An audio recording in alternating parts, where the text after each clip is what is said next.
बच्चों, आपने पिछली कक्षाओं में कार्बन के अपर रूप हीरा एवं ग्रेफाइट, उसके गुण, उपयोग, संरचना आदि पढ़ी। आशा है आपने पिछली कक्षाओं की तैयारी बहुत अच्छे से कर ली होगी। आज हम कार्बन के यौगिक, कार्बन मोनोऑक्साइड, कार्बन डाइऑक्साइड एवं पेट्रोलियम के बारे में पढ़ने जा रहे हैं। हमारे साथ विषय विशेषज्ञ के रूप में है डॉक्टर श्रीमती शोभा चतुर्वेदी। वो आज आपको पढ़ाएंगी पेट्रोलियम, कार्बन मोनोऑक्साइड और कार्बन डाइऑक्साइड के बारे में। प्यारे बच्चों, जैसा कि संगीता जी ने बताया कि आज हम पेट्रोलियम और कार्बन के यौगिकों के बारे में चर्चा करने जा रहे हैं। आप पिछली कक्षाओं में पढ़ चुके हैं कार्बन के विभिन्न अपर रूप हीरा और ग्रेफाइट, और उसी अध्याय को आज हम निरंतर करेंगे। पिछली कक्षाओं में हमने ये भी जाना कि कार्बन कितनी विलक्षण प्रतिभा लिए हुए तत्व है, कितने रूपों में पाया जाता है, और ये कार्बनिक यौगिक हमारे दैनिक जीवन में कितने ज़्यादा समावेशित हैं। आप बिस्तर से उठते हैं तो सोने तक हर चीज़ जो अधिकतर इस्तेमाल करते हैं इन्हीं कार्बनिक रसायन पदार्थों से मिलकर बनी हुई है। जो भोजन आप लेते हैं, बीमार होने पर जो औषधियाँ खाते हैं, जो कपड़े पहनते हैं, और इसके साथ साथ अन्य चीज़ें, कॉस्मेटिक्स या सौंदर्य प्रसाधन की चीज़ें और भी उपयोग की बहुत सारी चीज़ें जो आप उपयोग में लाते हैं, वे सब कार्बनिक रसायन से बनी हुई है। हम ये जान चुके हैं कि कार्बन एक महत्वपूर्ण तत्व है और इसमें श्रृंखलन की प्रवृत्ति होती है, और इसीलिए इतने सारे यौगिकों का निर्माण इसने किया है। आइए आज हम पेट्रोलियम के उत्पाद के बारे में तो चर्चा करेंगे ही, लेकिन इसके साथ साथ हम सबसे पहले कार्बन के ऑक्साइड्स के बारे में जान लें, और इसकी कुछ जानकारी कार्बन डाइऑक्साइड की आप पिछले अध्याय में कर चुके हैं, प्राप्त कर चुके हैं, और उसमें ये भी जान चुके हैं कि कार्बन डाइऑक्साइड हमारे लिए कितनी महत्वपूर्ण है। आइए हम पहले ये जान लें कि क्या कार्बन डाइऑक्साइड के साथ साथ कोई अन्य ऑक्साइड भी है जो कार्बन और ऑक्सीजन के योग से बनता है। तो सबसे पहले देखते हैं कि कार्बन के दो ऑक्साइड हैं, ये देखिए, और आप नोट भी करते जाइए। कार्बन के दो ऑक्साइड हैं, कार्बन डाइऑक्साइड और कार्बन मोनोऑक्साइड, और ये दोनों अकार्बनिक यौगिक हैं। हम इन ऑक्साइड्स के बारे में बनाने की विधि, गुण और उपयोग की चर्चा क्रमशः करेंगे। सबसे पहले हम बात करते हैं कार्बन डाइऑक्साइड की। चलिए,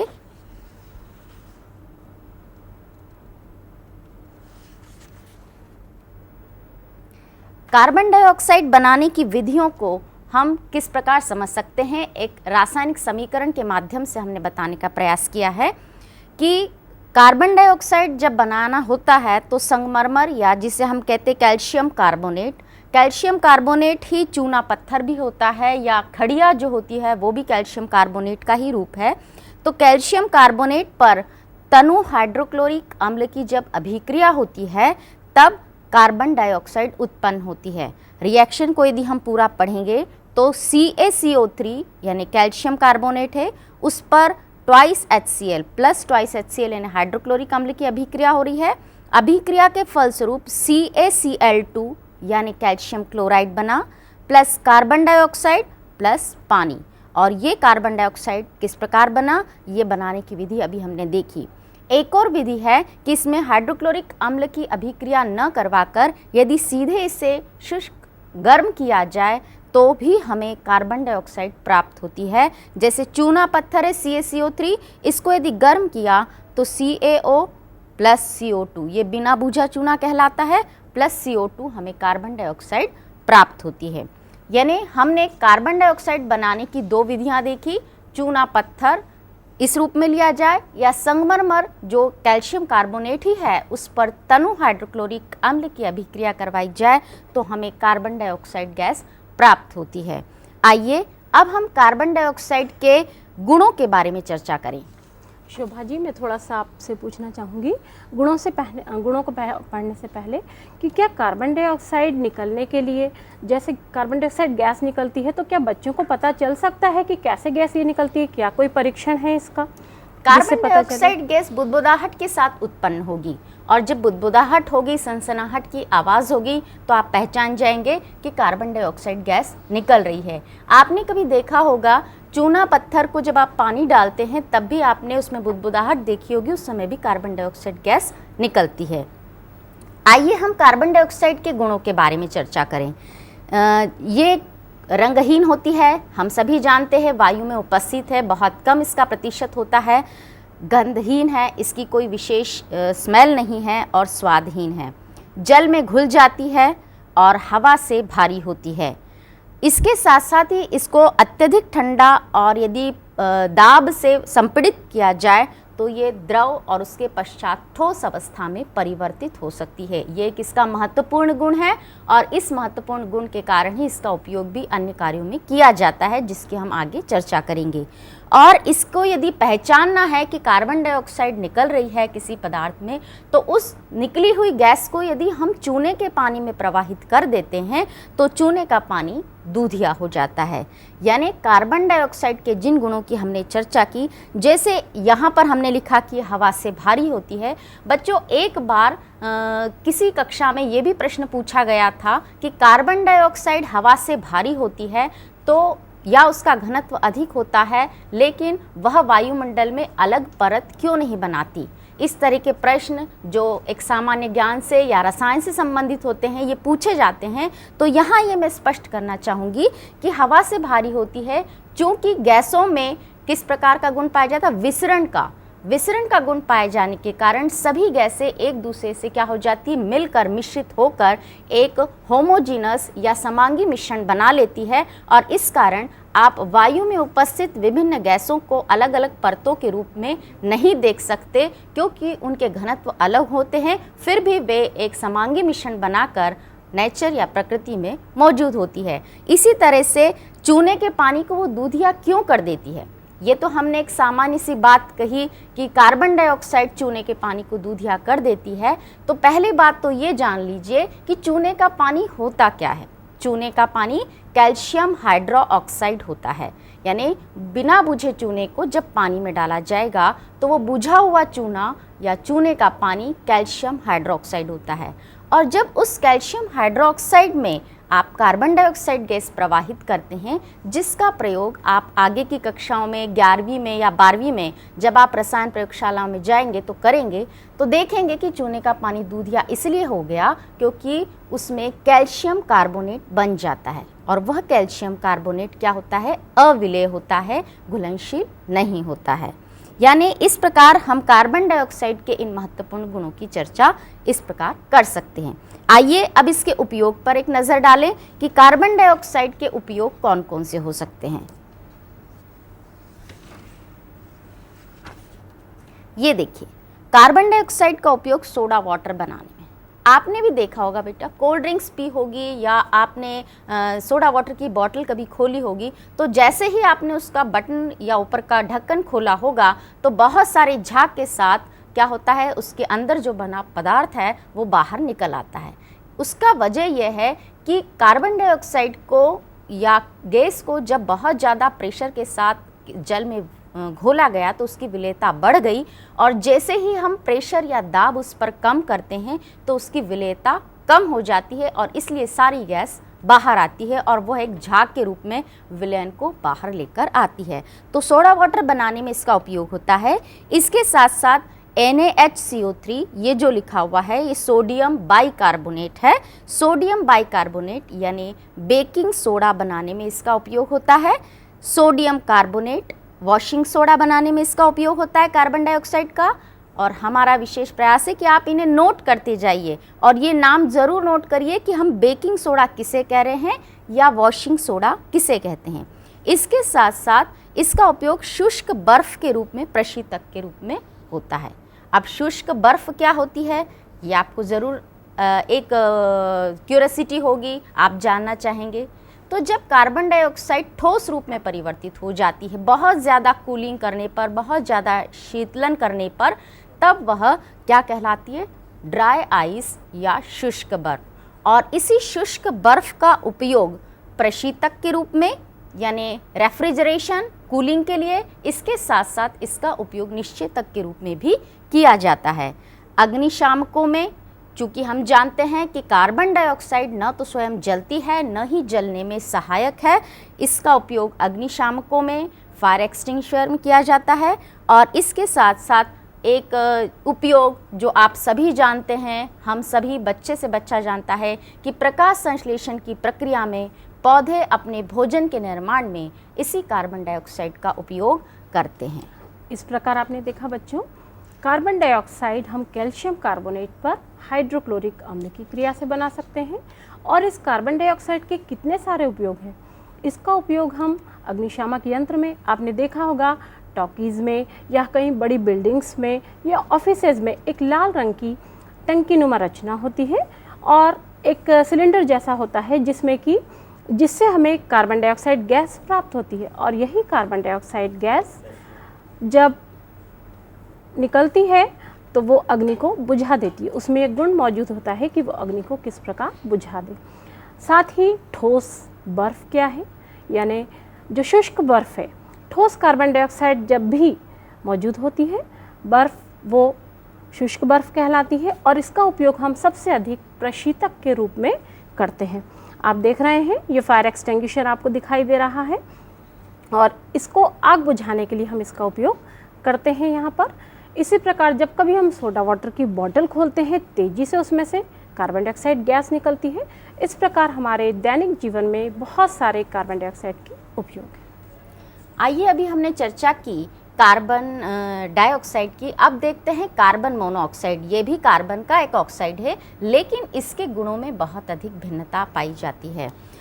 इसको बनाने की विधि कैसी है? फॉर्मिक अम्ल है। फॉर्मिक अम्ल जिसका सूत्र है HCOH। फॉर्मिक अम्ल पर H2SO4 के द्वारा निर्जलीकरण किया जाता है। निर्जलीकरण करना मतलब जल के अणु को निकाल देना। और फॉर्मिक अम्ल का जब H2SO4 की उपस्थिति में निर्जलीकरण किया जाता है तब कार्बन मोनोऑक्साइड प्राप्त होती है और जल प्राप्त होता है। इसके अतिरिक्त दूसरी और विधि है जिसके द्वारा हम कार्बन मोनोऑक्साइड प्राप्त कर सकते हैं बच्चों, वह है कार्बन पर ऑक्सीजन की अभिक्रिया। पहले कार्बन डाइऑक्साइड बनेगा और यह कार्बन डाइऑक्साइड कार्बन की अधिकता में कार्बन मोनोऑक्साइड में बदल जाता है जब हम इसकी अभिक्रिया विशेष परिस्थितियों में करवाते हैं। शोभा जी, आपने ये फॉर्मिक अम्ल बताया, क्या ये फॉर्मिक अम्ल नाम कहीं कुछ विशेषता रखता है अपने आप में? हाँ, फॉर्मिक अम्ल इसका एक जो सोर्स है जहाँ से ये हमें प्राप्त होता है उसके आधार पर रखा गया। फर्मेंटामेंस चींटियों से ये प्राप्त किया जाता है, इसलिए इसको फॉर्मिक अम्ल कहते हैं। हाँ, ये बहुत अच्छी जानकारी है बच्चों आपके लिए। आइए, अब हम कार्बन मोनोऑक्साइड के गुणों की चर्चा करते हैं। अभी हमने देखा कि कार्बन डाइऑक्साइड रंगहीन है, गंधहीन है, स्वादहीन है। उसी प्रकार से कार्बन मोनोऑक्साइड भी रंगहीन होती है, गंधहीन होती है, स्वादहीन होती है। लेकिन बच्चों, एक बात याद रखिए, जहाँ कार्बन डाइऑक्साइड हमारे लिए विषैली नहीं है वहाँ कार्बन मोनोऑक्साइड बहुत ज़्यादा विषैली होती है। और इसकी विषैली प्रकृति क्यों होती है इसको एक बार हम बता दें कि जब श्वसन के साथ कार्बन मोनोऑक्साइड हमारे शरीर में प्रवेश कर जाती है तो हम ये जानते हैं कि हमारे रक्त में हीमोग्लोबिन मौजूद होता है। और हीमोग्लोबिन होने के कारण क्या होता है कि जब हम श्वसन के साथ ऑक्सीजन लेते हैं तो वह हीमोग्लोबिन के साथ ऑक्सी हीमोग्लोबिन नामक यौगिक बना लेता है और ये ऑक्सी हीमोग्लोबिन रक्त के द्वारा शरीर के विभिन्न अंगों तक पहुंचता है। अर्थात शरीर के विभिन्न अंगों तक ऑक्सीजन पहुंचाने का कार्य रक्त करता है। लेकिन यदि वातावरण में कार्बन मोनोऑक्साइड है या श्वसन के साथ हमने कार्बन मोनोऑक्साइड ग्रहण की है, तब हीमोग्लोबिन ऑक्सीजन से अभिक्रिया के स्थान पर कार्बन मोनोऑक्साइड से अभिक्रिया करेगा और कार्बोऑक्सी हीमोग्लोबिन नामक यौगिक बना लेता है। और कार्बोऑक्सी हीमोग्लोबिन ऑक्सीजन को एक ऊतक या टिश्यू या अंग तक नहीं पहुंचाता और इसलिए शरीर में ऑक्सीजन नहीं पहुंचने के कारण वह जहरीला होता है और व्यक्ति की मृत्यु हो सकती है। याद रखिए, ऑक्सी हीमोग्लोबिन के स्थान पर कार्बन मोनोऑक्साइड के द्वारा कौन सा यौगिक बनता है? कार्बोक्सी हीमोग्लोबिन, जो रक्त की ऑक्सीजन कैरिंग कैपेसिटी को या ऑक्सीजन को वहन करने की क्षमता को नष्ट कर देता है। ये एक महत्वपूर्ण गुण है। आइए, ये हवा से लगभग हल्की भी होती है, लगभग बराबर है। इतना जैसे हमने कार्बन डाइऑक्साइड की बात की कि वह भारी होती है, ऐसा इसमें नहीं है। अपचायक का गुण पाया जाता है, धातुओं को अपचयित करने में उपयोग में आती है और जल में अल्प विलेय होती है। आइए हम इसके साथ साथ अब इसके उपयोग पर चर्चा करें।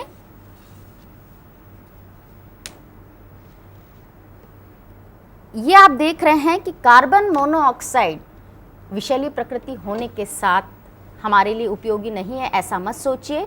कुछ इसके ऐसे उपयोग हैं जो हमारे लिए बहुत महत्वपूर्ण हैं। सबसे पहले हम एक नया नाम जान रहे हैं, वह है जल गैस या वाटर गैस जिसे कहा जाता है। कार्बन मोनोऑक्साइड और हाइड्रोजन का मिश्रण एक महत्वपूर्ण ईंधन के रूप में, जल गैस के रूप में उपयोग में आता है। एक और है, कार्बन मोनोऑक्साइड को यदि नाइट्रोजन के साथ मिश्रित किया जाता है तो वह प्रोड्यूसर गैस कहलाता है। और ये दोनों एक अच्छे ईंधन के रूप में इंडस्ट्रीज़ में या उद्योग में उपयोग में आते हैं। यानी कार्बन मोनोऑक्साइड जहरीली होते हुए भी हमारे लिए उपयोगी है। अपचायक धातुओं को अपचयित करने के लिए उपयोग में लाई जाती है।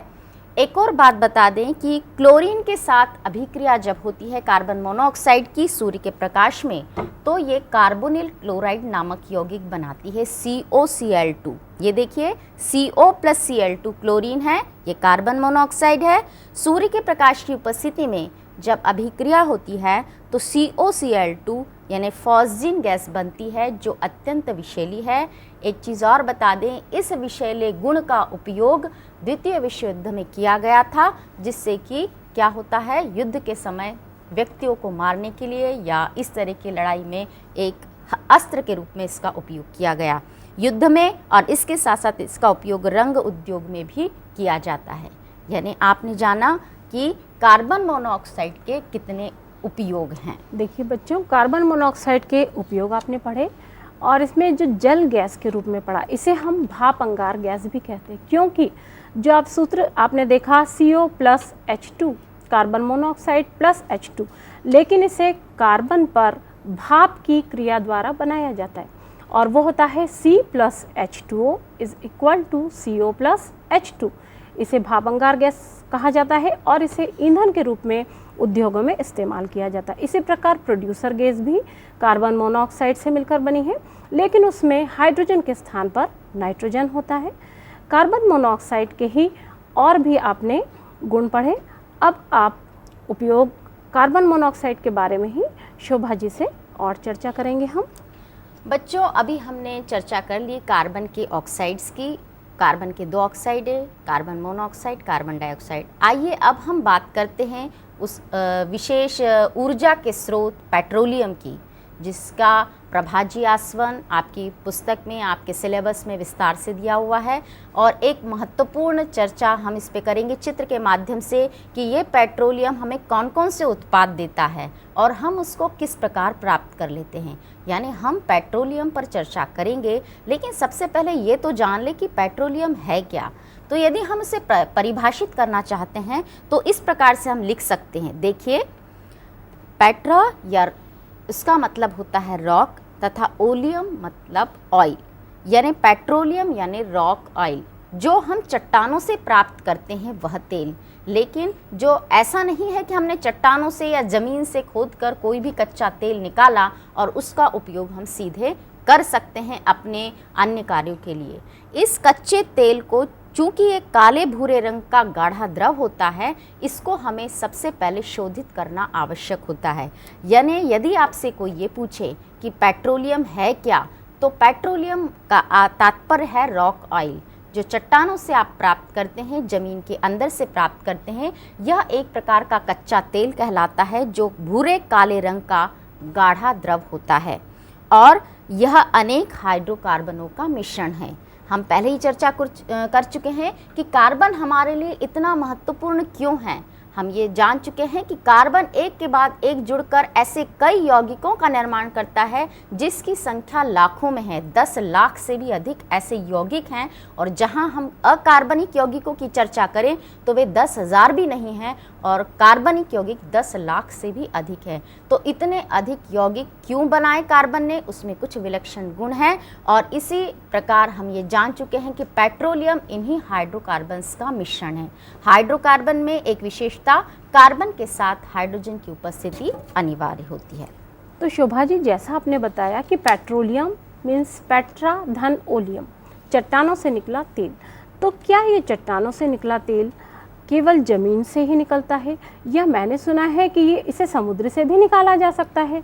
और भी बहुत सारी विधियां हैं इसे निकालने की, और समुद्र में कितनी गहराई तक ये पाया जाता है, और क्या जो हम पेट्रोल यूज़ करते हैं ये पेट्रोलियम ही है या उसका कोई दूसरा रूप है। इस पर आप थोड़ा सा प्रकाश डालने की।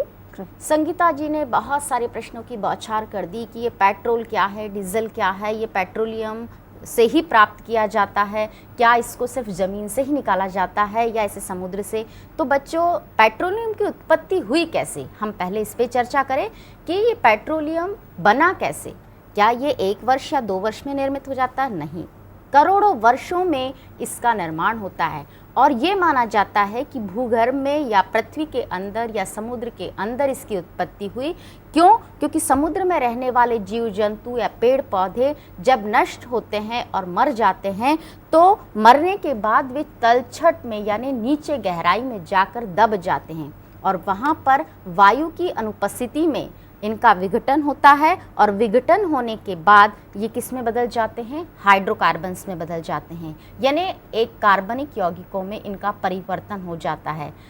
कहने का तात्पर्य हुआ कि पेट्रोलियम को समुद्र के अंदर से, ज़मीन के अंदर से प्राप्त कर सकते हैं। और इनका निर्माण हुआ कैसे है, इस उत्पत्ति को यदि आप नोट करना चाहें तो इस प्रकार आप लिख सकते हैं कि पेट्रोलियम समुद्र में रहने वाले सूक्ष्म जंतुओं तथा पौधों के मरने के बाद तलछट में दबने एवं उच्च दाब तथा ताप पर, चूंकि वह बहुत गहराई में होते हैं और कई करोड़ों वर्षों तक उसमें दबे रहते हैं, वहाँ वायु की अनुपस्थिति होगी, बहुत ज़्यादा दाब होगा और बहुत ज़्यादा ताप होगा।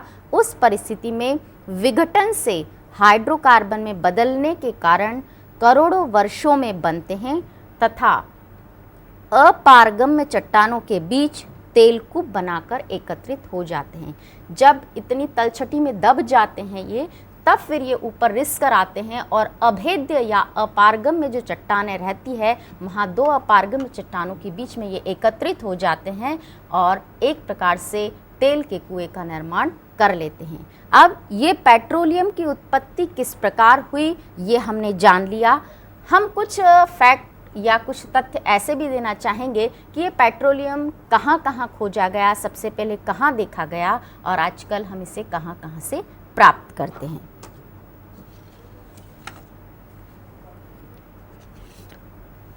ये देखिए, पेट्रोलियम प्राप्ति का इतिहास। हमारा एक उद्देश्य है कि जिस क्रम में हम आपको बता रहे हैं बच्चों, हम चाहेंगे कि आप भी इसी प्रकार अपनी उत्तर पुस्तिका या कॉपी में नोट्स बनाकर रखें। इन पॉइंट्स के आधार पर आपको अध्याय को परीक्षा की दृष्टि से तैयार करने में काफ़ी सुविधा मिलेगी। जैसे हमने कार्बन मोनोऑक्साइड, सबसे पहले उनकी बनाने की विधि, फिर गुण, फिर उपयोग, फिर हमने शुरू की चर्चा पेट्रोलियम क्या है। फिर पेट्रोलियम क्या है ये बात करने के बाद हमने ये बताया कि भूगर्भ में पेट्रोलियम की उत्पत्ति कैसे हुई, इसको संक्षिप्त में लिखा। आप प्रश्न के आधार पर उसे फिर विस्तार से लिख सकते हैं, लेकिन संक्षिप्त में यदि हम नोट्स बनाकर अपनी जानकारी रखते हैं तो वह हमारे लिए सुविधाजनक होता है। अब ये पेट्रोलियम प्राप्ति का इतिहास बताता है कि सबसे पहला कुआं 1859 में अमेरिका में पेंसिल्वानिया में देखा गया।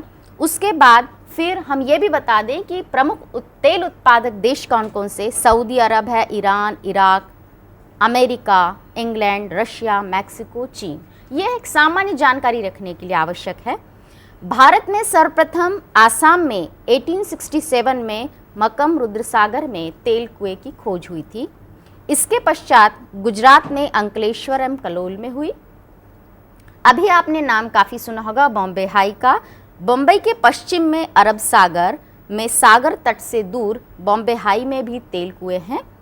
गोदावरी महाराष्ट्र में तथा कावेरी नदी तमिलनाडु के डेल्टाज में भी इनकी खोज हुई है। यानी अब हम इतने सारे सोर्सेस या हमारे यहाँ तेल उत्पादन कहाँ कहाँ होता है, कौन कौन से देश महत्वपूर्ण इसका उत्पादन कर रहे हैं, इसकी हमने चर्चा की। लेकिन इन तेल कुओं से तेल को निकाला कैसे जाता है? जो पेट्रोलियम हम ज़मीन से प्राप्त करते हैं वह कच्चा तेल कहलाता है और कच्चा तेल कैसा होता है, गाढ़ा भूरे रंग का, गहरा, ये हम बता चुके हैं। आइए चित्र के माध्यम से देखते हैं कि तेल कुएं से तेल को कैसे प्राप्त किया जाता है।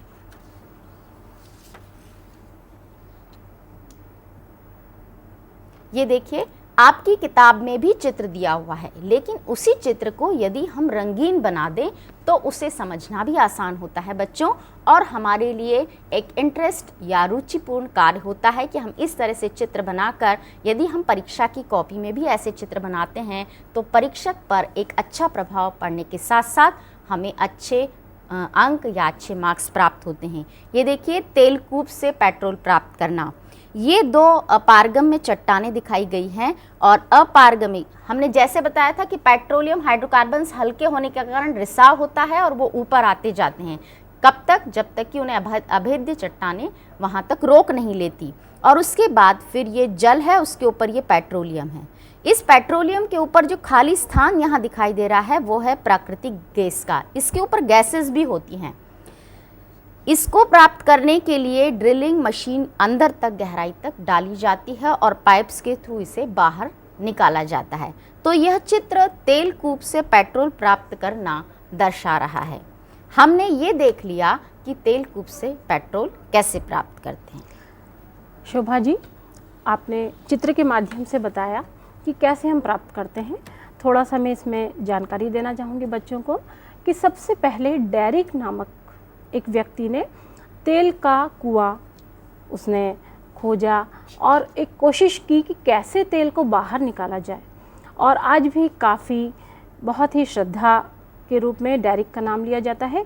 और अब हमने तेल के कुएं खोजने के साथ साथ में बहुत सारे ऐसे प्लेटफॉर्म्स विकसित किए हैं, क्योंकि पहले जब तेल का कुआं खोजा गया था तो बिल्कुल भी तकनीकी ज्ञान नहीं था ज़्यादा, लेकिन फिर भी काफ़ी कोशिश करके विभिन्न प्रकार के कुएं खोदे गए और उन्हें बहुत ही मुश्किलों से वो तेल, जब पहली बार तेल निकला इतनी ज़्यादा मुश्किल हुई, यहाँ तक कि डेरिक को सबने कहा था कि ये बहुत ही मुश्किल काम है, हो ही नहीं सकता, लेकिन उसने किसी भी तरह ये चुनौतीपूर्ण कार्य किया और तेल के कुएं से तेल निकाला। और जैसे ही एक बार तेल निकला उसके बाद तो ये सिलसिला शुरू होता गया, और अब तो सभी पूरे देशों में काफ़ी ज़्यादा इस पर कार्य हो रहा है, और काफ़ी मात्रा में कुछ अन्वेषक ऐसे भी खोजी यान लगे हुए हैं जो कि तेल की खोज करते हैं।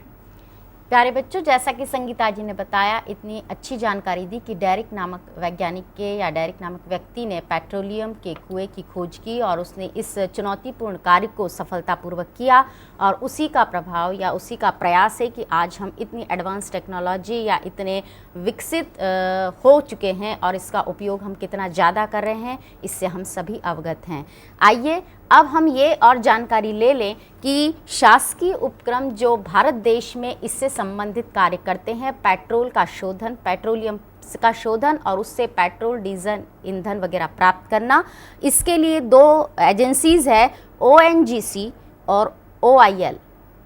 ये आपके सामान्य ज्ञान के लिए हमने जानकारी दी है। ONGC जिसे हम कहते हैं oil and natural gas corporation, और OIL ऑयल इंडिया लिमिटेड, ये दो शासकीय उपक्रम हैं जो इस प्रकार के कार्य को संपन्न करते हैं।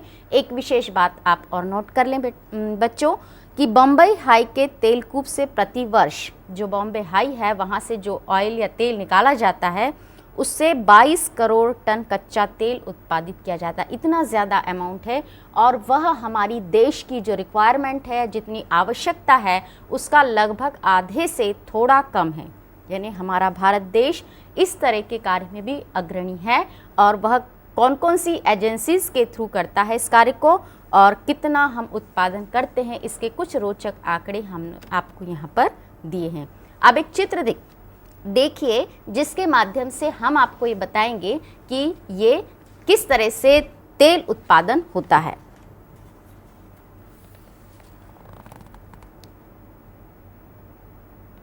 ये देख रहे हैं आप, ये पेट्रोलियम रिफाइनिंग का एक प्रभाजी आसवन का स्तंभ है। किस तरह से पेट्रोल का प्रभाजी आसवन करके प्राप्त किया जाता है। इसी तरह से एक और चित्र हम बताएंगे आपको। ये नीचे आप देख रहे हैं, समुद्र के ऊपर किस तरह से वो बना हुआ है, जहाँ से पेट्रोल प्राप्त किया जा रहा है, प्लेटफॉर्म जहाँ बना हुआ है बॉम्बे हाई का या इस तरह का चित्र।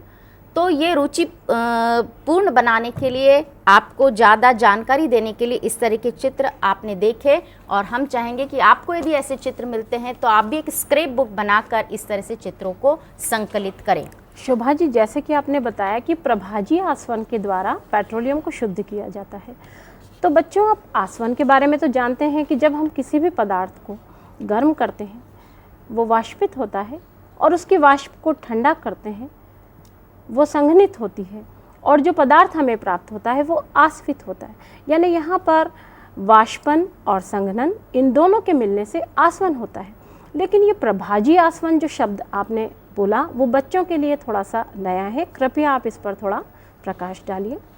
बच्चों, हम ये अभी चर्चा कर रहे हैं, जैसा संगीता जी ने बताया है कि पेट्रोल को हम प्राप्त करते हैं पेट्रोलियम या कच्चे तेल के प्रभाजी आसवन से, और इस तरह का जो प्रोसीजर या तकनीक अपनाई जाती है वो कहलाती रिफाइनिंग या शोधन। और इस शोधन के प्रक्रम में जो स्तंभ इस्तेमाल होता है वो होता है प्रभाजी आसवन स्तंभ। आसवन की जहाँ मैडम ने चर्चा की या संगीता जी ने बताया कि जब किसी पदार्थ को या वस्तु को हम आस्वित करते हैं, मतलब उसको पहले वाष्पीकृत करते हैं, वाष्प को ठंडा करके हम संघनित करते हैं, और उस वाष्प को एकत्रित करके संघनित करके हम द्रव रूप में एकत्रित कर लेते हैं। लेकिन और इस चीज़ के लिए हम ऐसे द्रव लेते हैं जिनके की क्वथनांक आपस में एक दूसरे से दूर हो, या उसमें से अशुद्धि दूर करने के लिए हम इसका उपयोग करते हैं।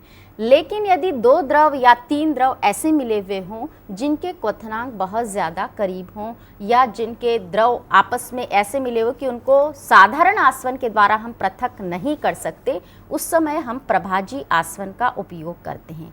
तो ये प्रभाजी आसवन एक प्रकार की सेपरेशन या अलग करने की एक प्रक्रिया है, जिसमें एक विशेष प्रकार का स्तंभ उपयोग में लाया जाता है, जिसको अभी आप चित्र के माध्यम से यहाँ देखेंगे।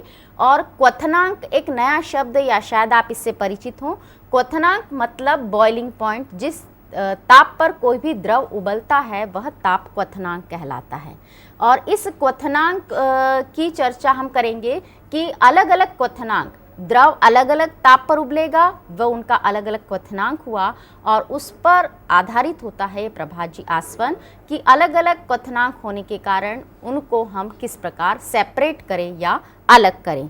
तो इसका जो सिद्धांत है, आप उसको यदि लिखना चाहें तो इस प्रकार से लिख सकते हैं कि पेट्रोलियम का शोधन या प्रभाजी आसवन का जो मुख्य सिद्धांत है वो यह है कि पेट्रोलियम अनेक हाइड्रोकार्बन का मिश्रण है।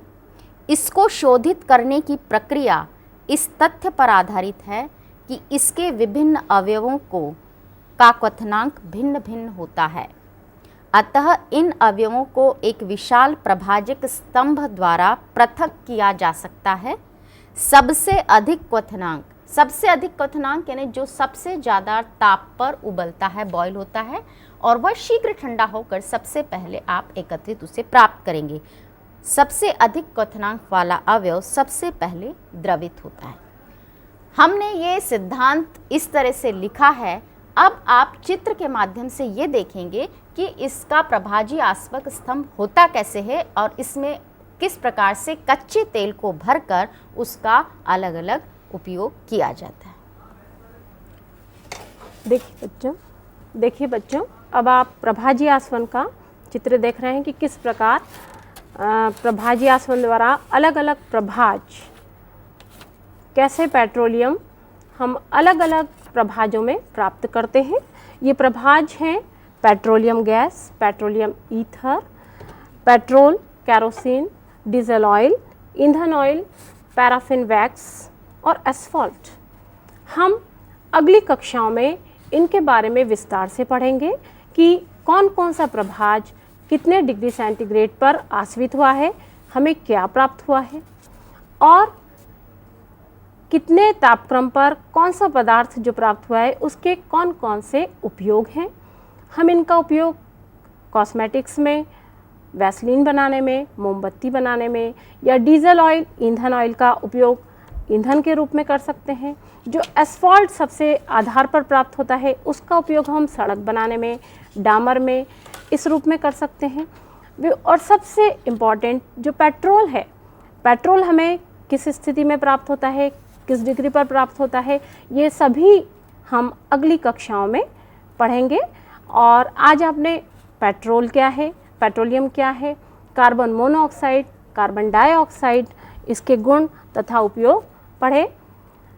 आशा है आज का पढ़ा हुआ जो भी कक्षा है आपको अच्छे से समझ में आ गया होगा। साथ ही पेट्रोलियम के बारे में विस्तार से अध्ययन हम अगली कक्षा में करेंगे। नमस्कार। और आपको समय समय पर जो भी आपकी प्रतिक्रियाएं हों या जो भी आपकी प्रॉब्लम्स हों, उन्हें आप समय समय पर हमें अवगत कराते रहें और क्या आपके रिएक्शन है वो भी आप हमें बताते रहें तो बहुत ही अच्छा होगा।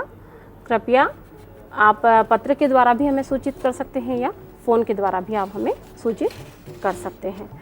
इस प्रकार आप हमारी विज्ञान की कक्षाओं में हमें जो भी अपनी प्रॉब्लम्स है उससे हमें ज़रूर अवगत कराएं। नमस्कार।